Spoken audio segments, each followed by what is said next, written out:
Hey everyone, and welcome to Screams After Midnight. I'm Peter, that is Tim, who's making that weird face that completely threw me off the introduction. So, we talk about horror movies on this show, and one of the things we've been doing this year, these past couple of months, building up to October, is we've been working our way through the Texas Chainsaw Massacre franchise, because there's a new one coming out in October. We get a prequel to the original, not to be confused with the prequel to the remake, which already happened. Don't talk about timelines.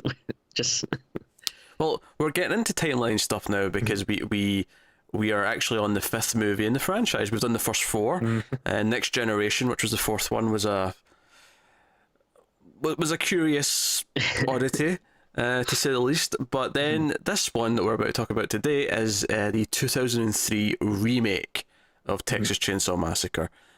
So big tonal shift. Big, last one was 1994. It was going wacky. Matthew McConaughey was doing all sorts of weird things. And then this one, 2003, 30 years since well, 29 actually, but, it's close enough. 30 years since the original film came out. And this was kind of in the early days of the remake boom. This was one of the sort of the early ones that... Because the sad part is we're now at a point where, I think almost my entire top 10 horror movies of all time, I think I have to specify that it's the original after each one. Most of them anyway. I'm like, Halloween, the original. Dawn of the Dead, the original.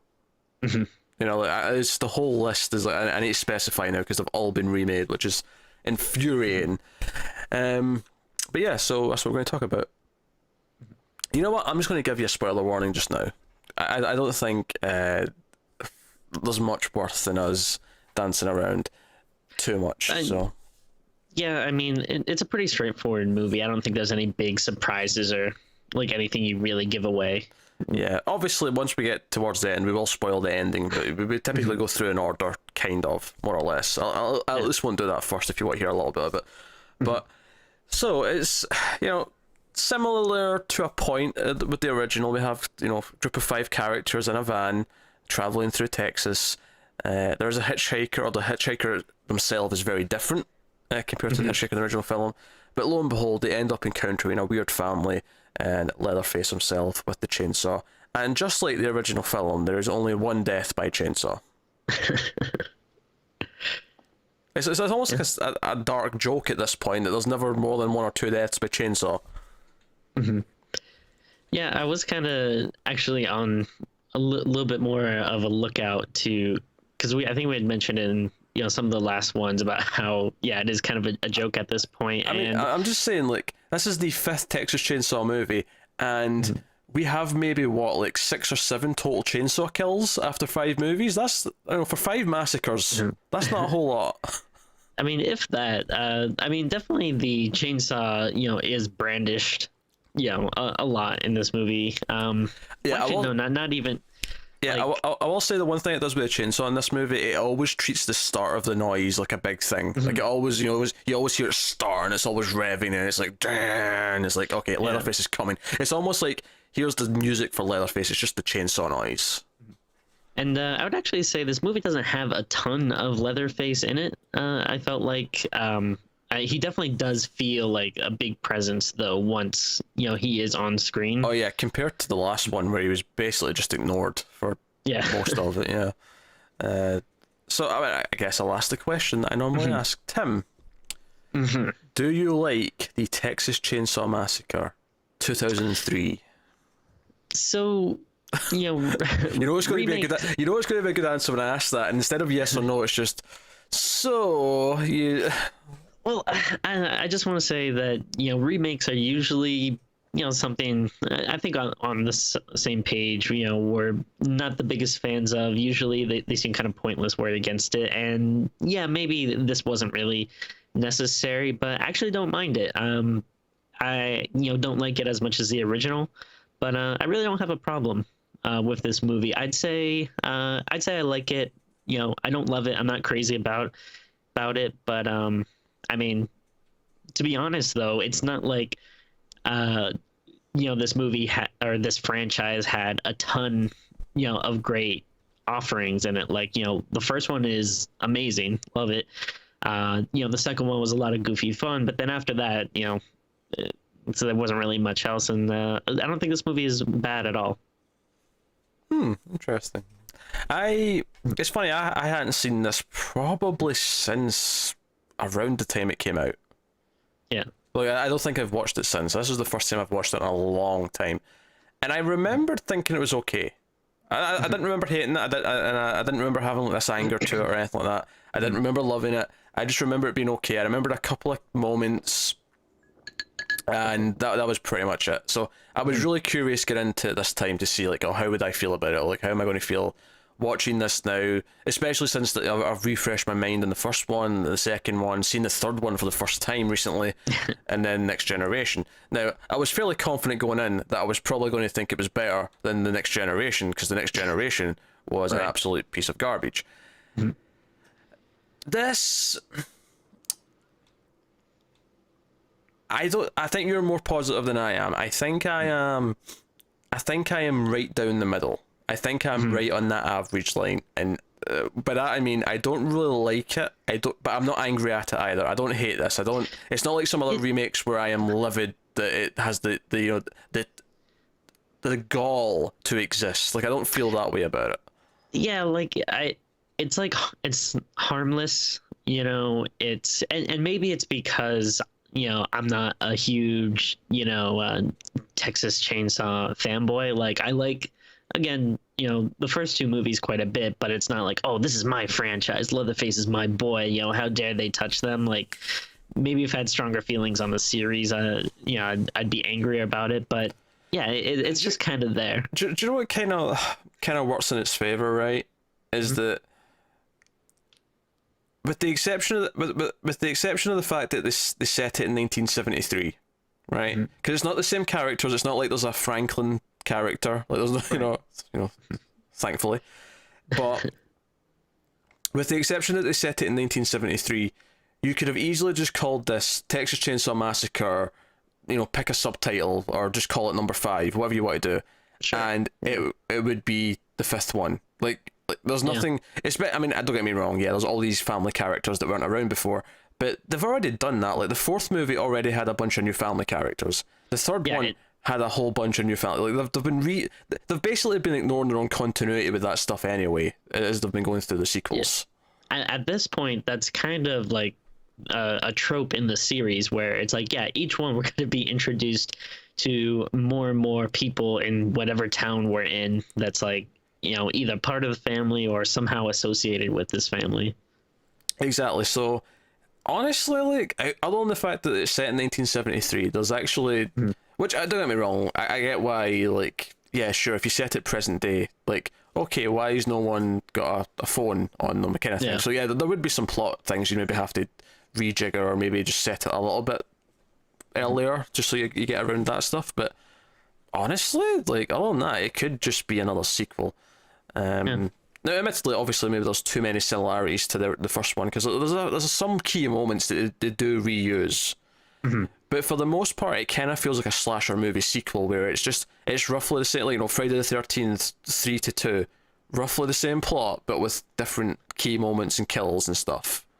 I bet they're probably just afraid of people being hesitant if they see a 5 in the title, or something like that. Well, that's the whole thing with remakes. That's kind of why they exist, is because we can have the name recognition, but we don't want to scare new people off because they think they need to see the previous one. So we'll just have remakes of everything, and it's a shame.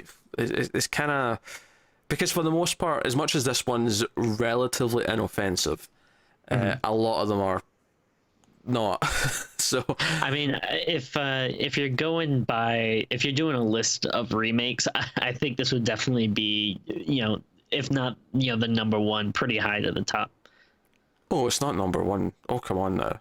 Number one's actually a fantastic film. I don't know, what are you gonna say, The Thing or something?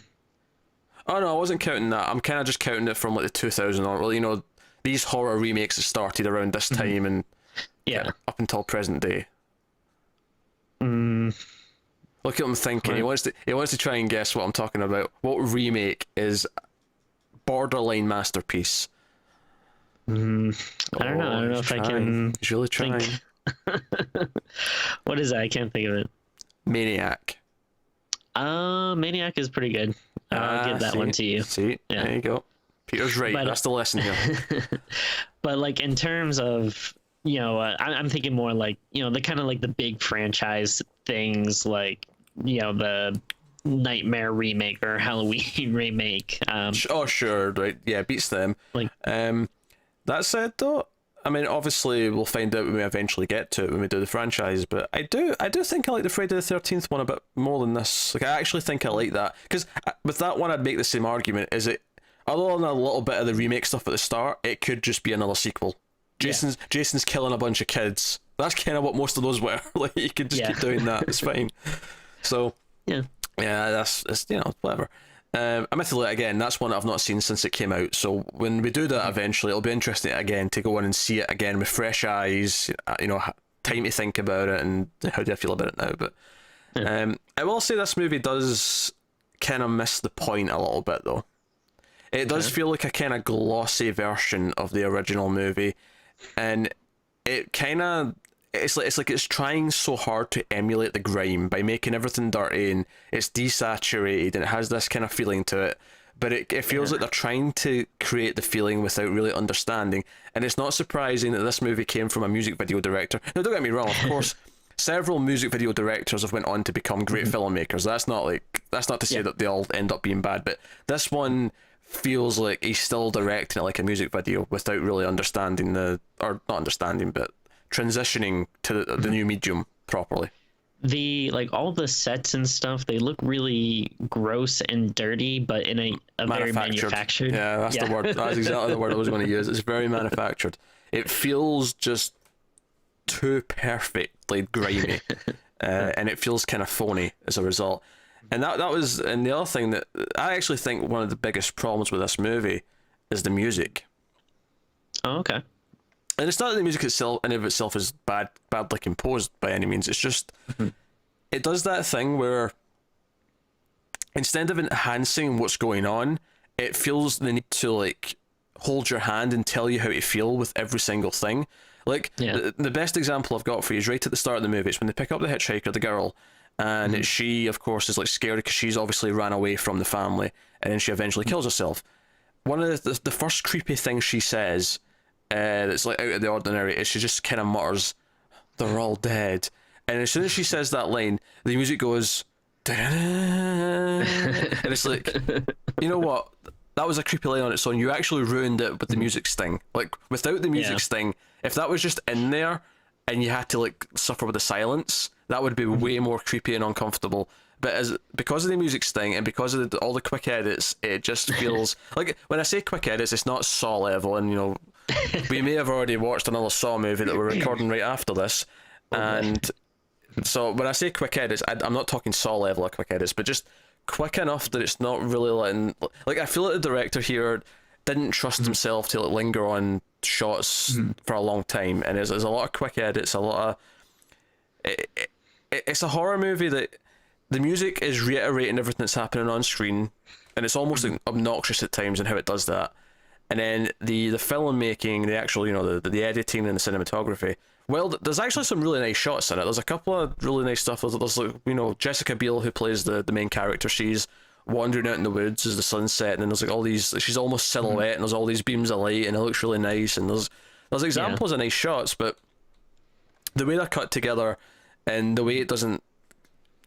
It was actually kind of a fascinating watching how some of the shots are so beautiful, but then there's a lack of actual tension. There's a lack of actual creepy build because it's not building in the way it should. It really feels like the director doesn't understand how to build that feeling of dread. It's just kind of missing.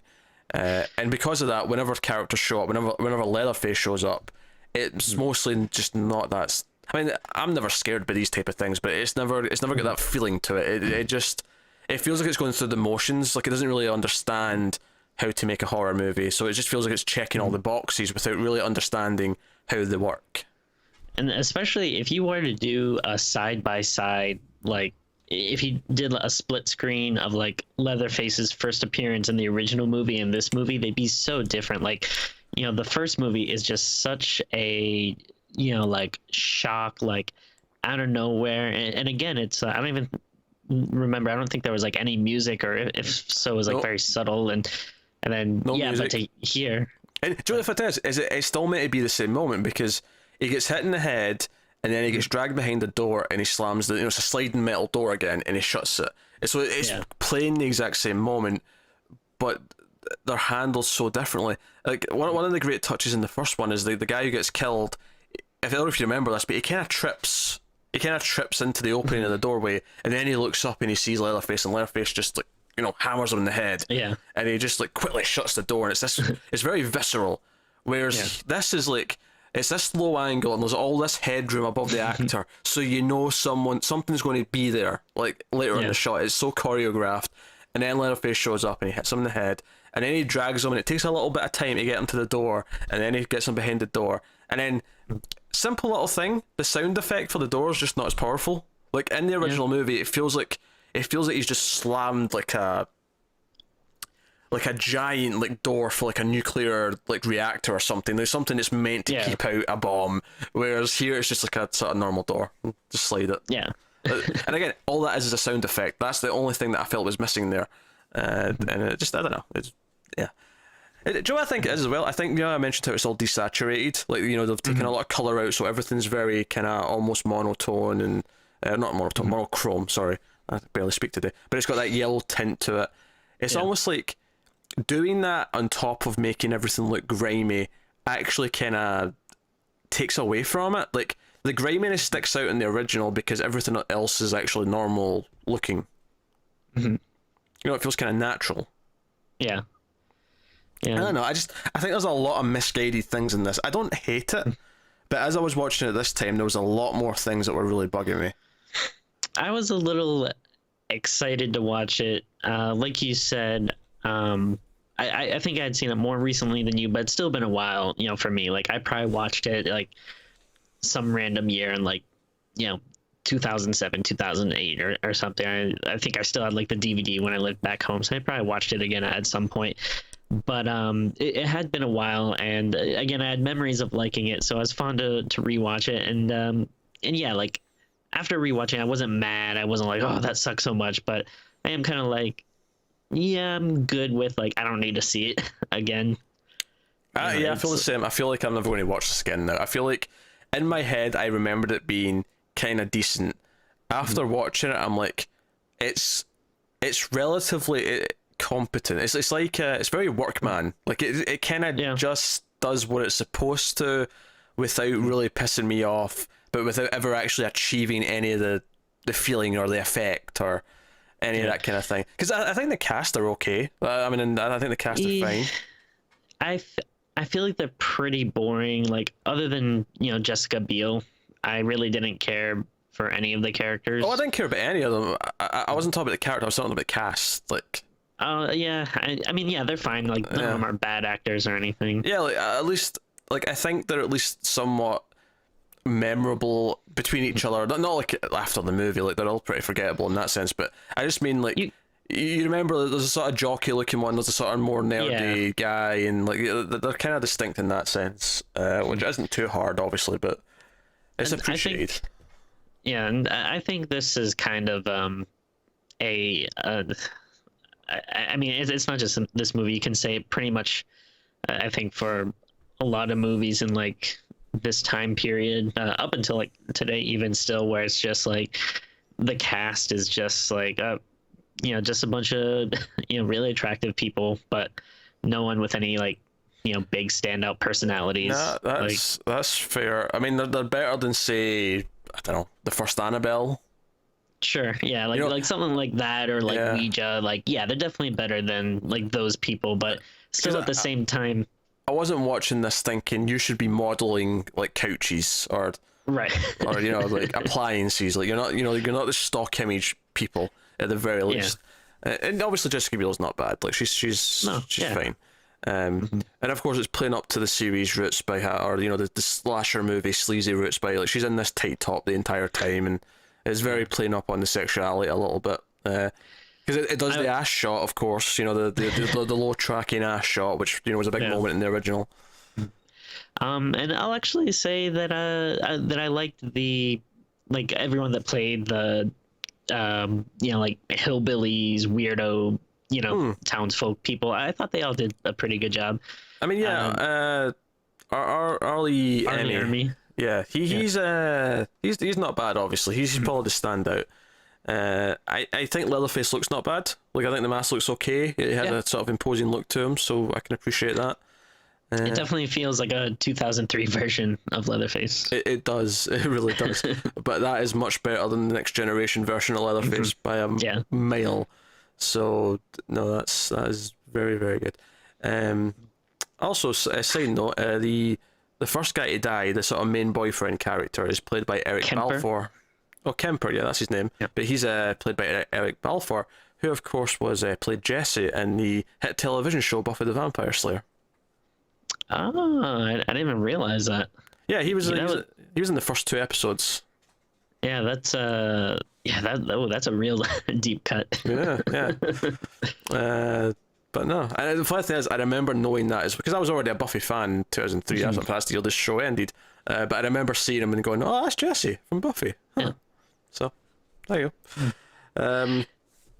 So. No, let's talk about the opening shot real quick. Like with the hitchhiker and everything. It kind of annoyed me rewatching this, where like it's this thing in movies that bugs me, where I kind of feel like sometimes people are just cryptic for the sake of being cryptic. Like they pick her up and they're kind of like, oh, like, do you need us to drop you off somewhere? And all she's like, like, everyone's dead, like, we're all gonna die, like, no, don't go there, like, what are you doing? But like, I know she's been through a hugely traumatic thing, but why doesn't she just say, like, listen, this is really messed up, but like, there are crazy people out there, don't go this way, let's turn around, get like I get the complaint, but I know the answer is she's in shock. Like that's the answer. And obviously one of the things in the movie does, I'm not sure how successful it does, but later on in the movie, like Jessica Biel's character does the same thing. That she's the one who ran from it, and she gets picked up by someone, and she can barely speak. Like, so I get what it's trying to do there, but this is clearly a pet peeve of yours, so I can't really defend it's it just much a little beyond that. Yeah, like it's just a little frustrating. Like I understand like you being in shock for a little bit, but at some point, like at least like she didn't have to kill herself. Like at least she could have been like, all right, like, all right, calm down, try to explain it or something. Now, it did lead to a cool shot though, which I thought. What was a cool shot? When she shoots herself, and then you get the what do you want to call it? Zooms out or whatever, and goes through her bullet hole. Zoom. It tracks out, Tim. It tracks. Whatever. Film school boy. Interestingly enough, during that shot, because it goes through the hole in the window, the back window, the van where the bullet went out. To do that shot, because obviously the camera can't actually go through that. The back of the back window of the van and part of the roof was completely missing, and then it was added back in with CG. Oh, interesting. I actually remember that from watching the making of documentary back when I got the DVD, like back in like 2003, 2004, whenever I got it. That's just a factoid I remember from that for some reason. But I think that holds up as still being pretty cool. I wasn't as wowed as it was back in the day, but I still think it's interesting. Well, this is okay. I also actually mentioned the extras. The extras on the DVD and the Blu-ray are actually really like plentiful. Like there's like a making of documentary which is like way over an hour. Like it's a pretty meaty one. There's deleted scenes. There's 3 audio commentary tracks. Oh wow. Yeah, and some deleted, and some other bits and pieces. So it's a pretty good package actually. If you like the movie. So yeah. That's the other thing actually. There's a 30-minute documentary on Ed Gein as well, which I remember watching. Ooh. That's quite interesting. Oh, that's interesting. I'd be interested in checking some of those out, but I feel like the only way I'd probably buy this movie again is if they ever put out a nice box set or something. Which I get you. Which I don't know. I'm at this point I'm like depressed that a lot of the big nice box sets that I want probably won't come out. because of all the rights issues and that. All the movies are owned by different companies, so it's not impossible, but it's highly unlikely. I just don't get why people can't work together. Why can't we all just get along? Yeah.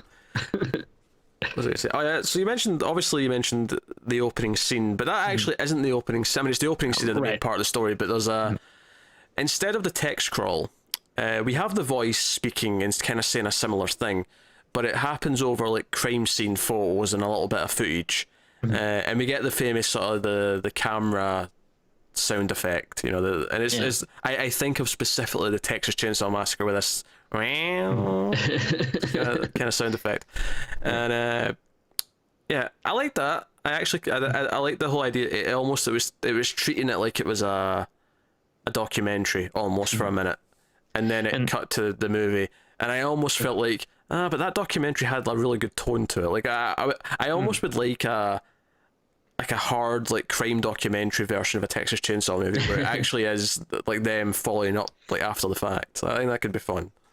That could be interesting. And normally I'm not for found footage stuff, but that might be an interesting way of doing a found footage movie of this kind of thing. Because I think the kind of tell sign for me that like how much I found that more interesting in this movie is that during that opening bit, it's in black and white, and like the cops going down the stairs, like, and he's getting into the basement, and he's like, you can see there's scratch marks on the wall here, and that's a bit of a human nail sticking out of that end of that scratch mark, and that was like really creepy. I was like, oh man, that's pure interesting. And then later on in the movie, when you actually see that scene of like the guy being dragged down, it's just kind of almost boring. It's okay, like it doesn't really do anything. Yeah, and it's kind of annoying the way, because they focus on it so much. It's like, oh, this would have been like better if it was more subtle, and then you just kind of catch it and be like, oh, hey, that was like from the beginning of the movie, instead of like zooming in on it and then like slowing, like it was almost like slow motion. Like, all right, yeah, we get it. Yeah, it was almost like, again, not quite Saw, but similar to Saw in the sort of the quick cut to the close up and then back out. Like, yeah, it was very like, here it is, just in case you didn't realize that this was what that was talking about at the start of the movie. Let's just throw it in your face. And that's kind of a big thing with the movie, is it doesn't really trust the audience to like just accept, go along with what's happening. It has to, with the music, with these close-ups of things that don't really need close-ups, and I don't know, it feels like it's okay, but it's very generic. It feels of its time. It feels mid-2000s, absolutely. It feels that thing. Even the whole desaturated thing, again, is very Saw, and I know Saw was a year later, but my point is that was kind of that era. Like a lot of horror. Yeah, I feel like this kind of sets the tone for a lot of similar movies that we see in the mid to late 2000s. And this might have been the one that kicked it off, actually, because this did quite well, if I remember right. Yeah, I think so. I think on the DVD it says I'm like the number one movie in America. Which it's kind of funny that even if you have one good weekend and you're number one, like they like to put that in the on the future DVDs and stuff, like number one movie in America. Is like, yeah, for one weekend. Not really saying much. No, just real quick before we're completely like off the beginning, I might have mentioned this on the first Texas review that we did, but I can't help but think of I was I forget if I was a senior or a junior in high school. Hold on, time just to pause. Second great remake, Evil Dead. Oh, okay. Yeah, I'll give you that one. I like that one quite a bit. That's 2. So, I remember vividly me and my friend like trying so hard to convince this other friend of ours that that opening footage was not real footage, like because like I feel like there was a thing going around for a while that Texas Chainsaw is based on a true story, which there's the Ed Gein connection, but that's a very, very loose, like they took some inspiration from but I do remember some people being like, oh no, it is a true story. And specifically I remember this one girl and me and my friends like were trying to like, no, that's not that stuff in the beginning is not real footage. Like, no, it is, it's like real police footage that they put in the movie. Yeah, so when we go back to it at the end and we see the cop die, that's real footage. They put a real murder at the end of the movie, which just nicely freeze frames on Leatherface's face. Yeah, that's real. Sure. Why are people so stupid? I don't know. I do feel like definitely. I don't think you can really get away with that kind of stuff now. Like the internet really wasn't the internet back then, so I don't know. I feel like you'd still have to be Well, pretty naive to think that that's true, but at the same time, I don't know, stuff like that and like Blair Witch came out at a time where well, okay, yeah, I could see it convincing some people. to be fair, the internet was, I'd say it was in its adolescence, or arguably it's still in its adolescence, but it was further along than not quite what it is because, and the reason why I'm bringing that up, the reason why I'm pulling you up on that statement, is because this movie has a cameo from, and if you remember who this is, Oh yeah, Harry Knowles from Ain't It Cool Ain't It News, Cool News. which, is that even a thing anymore? Is Ain't It Cool News, like, still... I never hear about it. Yeah, that'll do I, so I'm not sure, but, like, he's a decapitated head in one scene, briefly, because, sure, why not? Yeah, I completely forgot about that, but it was funny watching the movie and being like, oh hey, wait a minute. I know that guy. So I mentioned Evil Dead, and the reason why I thought of Evil Dead, because Evil Dead shares a thing with this, right? And I kind of mentioned it earlier, but I want to give it props for something. It did at least realize that remaking the movie with all the same characters probably would have just felt redundant. So they, Okay. they went out of their way to do their own characters. Now, don't get me wrong, Evil Dead did it much better. It was just a much better movie overall. But at least here I can give them credit. They didn't try to do Franklin and Sally and the same characters we had. I mean, Yeah. arguably they were not that iconic anyway. Like you don't remember Texas Chainsaw Massacre for those characters, whereas Evil Dead, you're like, it's Ash. Yeah. So doing a new Ash would have felt weird, and so they went a different route, and that's cool. So at the very least, they did kind of do that, and they were aware enough to avoid it. And I at least the best part of the movie is probably the final like chase into the slaughterhouse. Yeah. Like that's actually quite a fun idea. Like they never did that in the original, but it's because I think the original talked about slaughterhouses a lot more, but you never actually went to one. Yeah. Whereas here, they almost never really talked about it, but then you get to the slaughterhouse and she's hiding in like the big carcass, the big cow carcass, and all the stuff. So there was some fun stuff. And she's hiding in the locker, and like that shot looking through the vents in the locker. That was a good shot. Like, I mean, like I say, the scene wasn't built well enough to really feel the dread of the situation. But, again, there was individual shots within the scenes that were actually quite pretty and, choreographed and whatnot, so. Yeah. I was actually kind of surprised. Like, the movie's not super long. Like, it's a little over 90 minutes or so. Yeah, about 95, I think. And it felt a little slower to me than I remembered. Like, it does feel like a while before, people kind of start going missing, or again, or until you get like Leatherface or anything. Like, there's definitely interesting and like some creepy stuff beforehand, but I don't know. I in my head I thought it had a kind of a quicker pace. Interestingly, I think that actually lines up with the original quite a bit. Like, I think the original, there was not a lot happening for a while. I mean, I guess you've got the hitchhiker scene, which kind of gives it something, whereas here the hitchhiker thing's a little bit different. It's just kind of there to give them an excuse to stop. I do want to pick apart, though, the fact that every single person they run into in this town is part of the family. Oh, yeah. We went at the diner, the sheriff, although he's not really the sheriff, although I think I might be just getting that from the prequel. Like, I don't know if it's actually revealed in this one that he's not really the sheriff. I'm not sure. But you got the two ladies in the trailer with the baby, and like every single person she runs into, part of the family. Yeah. So. Yeah, and yeah, it's a little strange, but I'm actually like that doesn't really bother me that much. And the kid as well. There's a kid in the movie. Yeah, I always forget about him. But I mean, I kind of actually, I'll say I kind of like that. I mean, it would be weird if it's we don't know how big this town is, but I'm assuming it's really, really, really small. Like, oh, sure, yeah, it'll be tiny.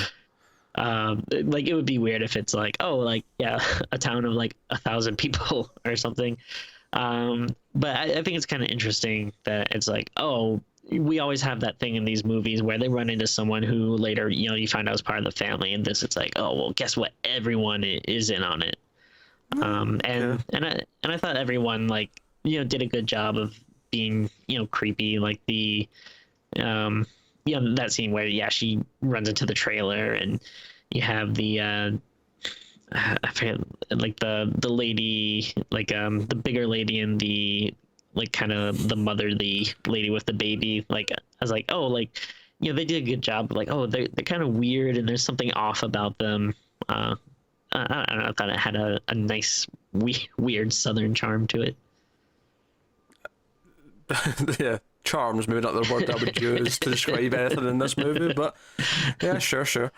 So we have all that. I guess in terms of kills, in terms of things, only one chainsaw kill, and it's a kind of it's okay. Honestly, like there's a decent amount of like gore and like violence in the rest of the movie. I actually thought the chainsaw kill, where the guy's like hanging up from the chandelier and he kills him from like the groin up. Yeah. I thought that was like oddly like kind of not censored, but like it cuts away and you don't really see it. Mm-hmm. And I remembered that being more like vivid in my head. Like I remember that being more like sort Brutal. of brutal. You actually see some of it, and you don't. It just kind of cuts away. But so that's okay. The other guy gets his leg cut off, and he gets put in the hook, kind of like the original movie. Although the actual death comes from Jessica Biel stabbing him because he wants to die. Which, by the way, he died really quick from that stabbing. Yeah. It's just one stab, and then he just immediately goes limp. It's like. This I felt a little bit. Yeah, I know he's already got a hook in his back, and I know he's already got his leg cut off, so he's probably lost blood from that and all sorts of shenanigans as the jets fly over Tim. But so that was okay. And obviously There's not a lot of like really memorable like there's not kills in it. I think the best the leg cutting off when they're running through like the laundry The sheets. this hanging up, that's okay. Yeah, that's kind of cool. But yeah, it's hard to like you said, the ending kind of chasing with Jessica Biel is cool, but I mean, other than that, the location is fun. It's reminiscent of Selig. I don't know, like like the end of the Terminator when she runs into that factory. So it's this interesting location. So they're hiding between all these different things, and here it's the slaughterhouse, and it's relevant to the themes of the movie. So it kind of works and it's kind of cool. But like the tension's not there because like, I just mentioned when she stabs the guy who's on the hook. And the music being so obvious, the music pure swells up and it's this big dramatic moment. And I'm like, it just feels phony because I don't actually care about these characters, but you're playing the music as if this is like, oh no, she just had to kill like her best friend. Oh my god, how can we do this? And I don't feel it, so the music just kind of like, it almost just reinforces the fact that I know I don't feel it. It's like pointing out that I don't care because it's pretending that I do, and that bothers me because it feels, just it feels it's untrue. supposed to be impactful, but yeah. So it has the reverse effect. The most tense it ever gets, honestly, is probably when R. Lee Ermey is he's pretending to be the sheriff, and he's got the three who are still at the van, and he's got them all lying down, and he takes the nerdy kid. And I'm just saying nerdy because he's skinny and he's got glasses. I'm just using nerdy because I don't have another name for him. He's definitely he's supposed to be kind of like the goofy, nerdier, maybe a little bit comic relief kind of character. Yeah.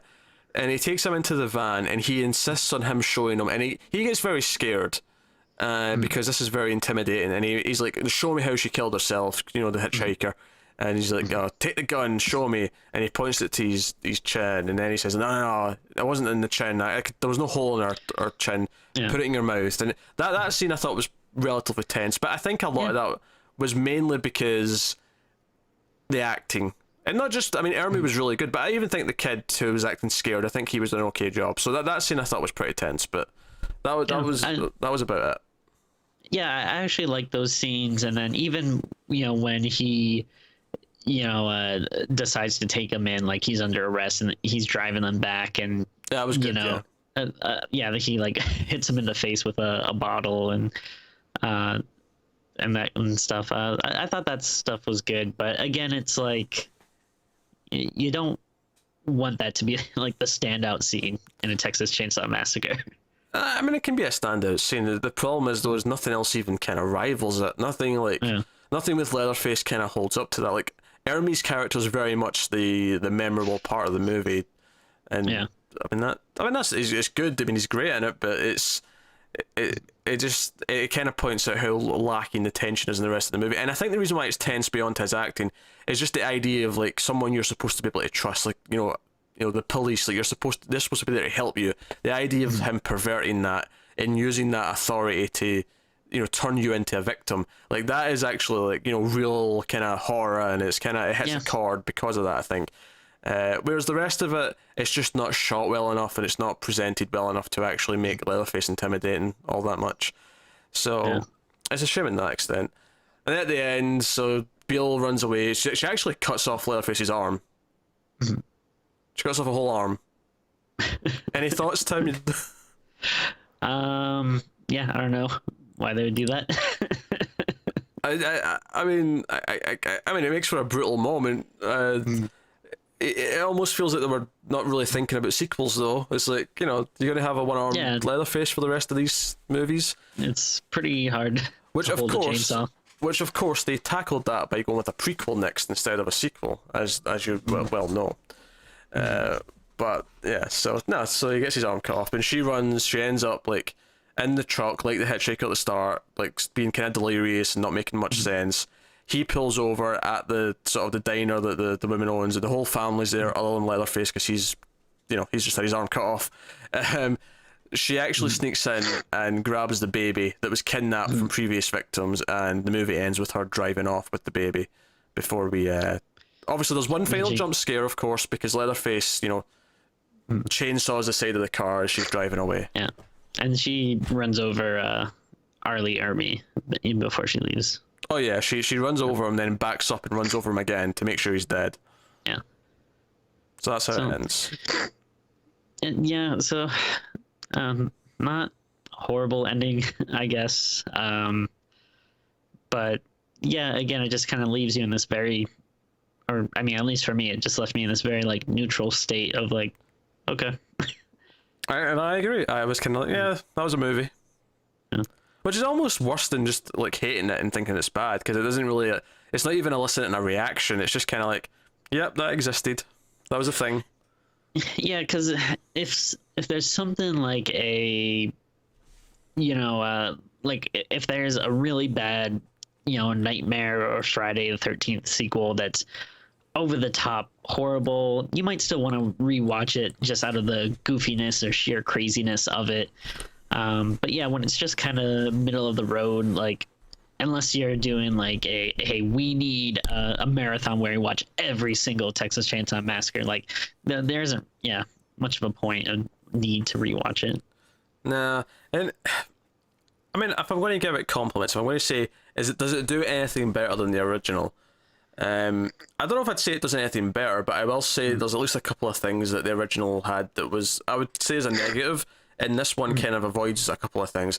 It doesn't have anyone as annoying as Franklin, so that's a plus. Sure. And secondly, one fault I would give the original is that once Sally's being chased by Leatherface, there's a lot of just running in the woods where you can't really make out what's going on, and it's just her screaming for about 10 minutes. That part of the movie is usually the worst part, and this at least avoids that, because it never feels like you can't tell, what's happening. Like, the chasing always has context, you always understand where you are, and there you go. Yeah, I think that's fair. So anything else you'd like to add, Tim, that we've glossed over? I mean, I'm trying to think, like, we didn't go super in-depth into that many scenes, but again, I don't feel like there is like super standout stuff to talk about. There's her hiding with the rats. Yeah. And he puts his arms to the wall. That's right before the guy that gets killed in the chandelier. There's, I mean, you actually see like Leatherface actually making. Oh, actually, that's one thing that we glossed over. This is actually pretty stupid, but of course they have to give us a reason why Leatherface is Leatherface. He had bad skin condition that people made fun of him for. Skin cancer, I think, or something like that. the skin condition. Yeah, I don't know. Yeah, I think like they literally like say like skin disease or skin condition, like. And yeah, he has to cover up, so he wears masks. He can't just be a weirdo who likes to wear people's faces. He has to have a skin condition that causes it. Yeah, that's a clear fault. That when we do the Halloween remake, which will be a little while because that'll be next Halloween, that'll be next October next year. You will hear me rage about them having to explain why Michael Myers is the way he is. This isn't as big a deal because it's like a throwaway little moment. Yeah, like they don't linger on it, but it was still something that stood out to me. Be like, what? Why? That's so unnecessary. Yeah, it's a couple. Don't try to make me emphasize or sympathize with. Leatherface. It's just a couple of lines of dialogue, and it's like you see his face briefly. Like, so it's not a whole lot of screen time. It's not that big a deal, but it's like, yeah, no, you're right. That should be called out. That is Texas Chainsaw Massacre, 2003, the remake. Tim, what would you rate it out of 10? Geez, I feel like originally I was thinking like 6.5, but after talking about it, I feel like my initial reaction is getting a little lower. I'm still gonna give it a somewhat decent score. I guess I'll go with a 6. Like I think it's a little better than average, but not that much. I think that's been a little bit generous for my taste. I'm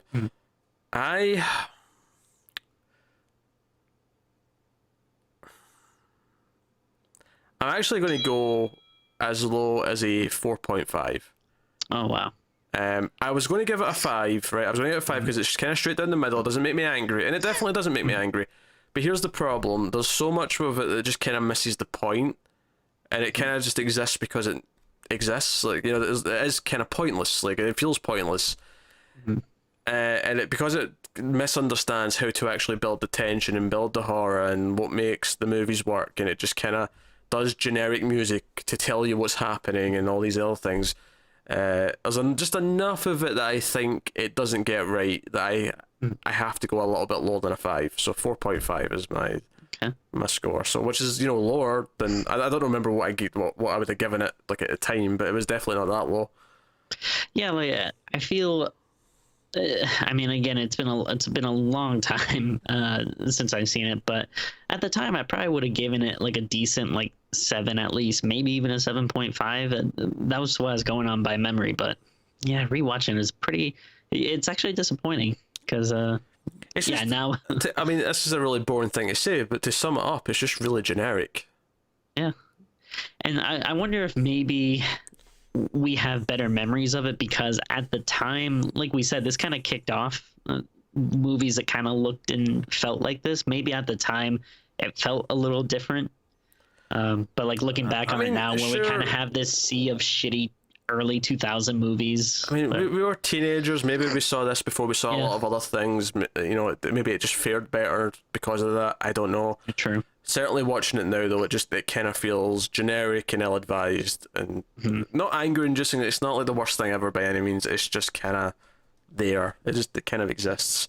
And that's it. So there you go. That's Texas Chainsaw Massacre. Let us know what you think of the movie in the comments below. Like, subscribe, and all that stuff.